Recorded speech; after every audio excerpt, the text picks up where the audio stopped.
নির্বাচনী শেষ সভায় রাজপথে উনি আমাদের তাকে ইন্তেকাল করেন। ওনার রাজপথে মৃত্যু হয়েছিল। আমি এতটুকুই বলবো, সোহেল ভাই আপনাদের পাশে ছিলেন সবসময়, যার কারণে আজকে আপনারা ওনার আত্মার মাগফিরাত কামনায় দোয়া মাহফিল আয়োজন করেছেন। এবং আমার জানা মতে বিশ্বনাথ বাজারের ব্যবসায়ীদের সাথে খুবই ভালো সম্পর্ক ছিল।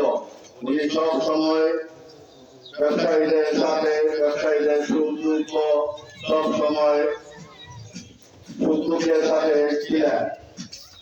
আগামীতে ইনশাআল্লাহ আমরা এই বিশ্বনাথ উপজেলাকে দুর্নীতিমুক্ত, সন্ত্রাসমুক্ত, উন্নয়নের একটা মডেল উপজেলা তৈরি করতে হলে আমাদের জননেতা জনাব ইলিয়াস আলী যে উন্নয়ন উপহার দিয়েছিলেন, যে স্বপ্ন দেখেছিলেন, সোহেল আহমদ চৌধুরী যে স্বপ্ন দেখেছিলেন, তার ধারাবাহিকতা আমাদেরকে অব্যাহত রাখতে হবে।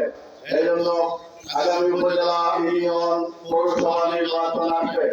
আপনারা যোগ্য মানুষকে, যোগ্য প্রার্থীকে ভোট দিবেন, যাতে এলাকায় কোনো ধরনের মাদক, দুর্নীতি, সন্ত্রাস, রাজত্ব কায়েম না হয়।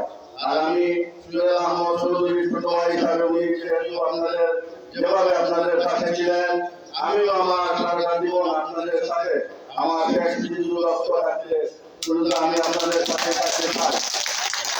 তো আমার বক্তব্য দীর্ঘায়িত করবো না, আমার জন্য দোয়া করবেন এবং আমার ভাই সোহেল আহমদ চৌধুরীর জন্য দোয়া করবেন। এগুলো আমার বক্তব্য এখানে শেষ করছি। সালাম আলাইকুম।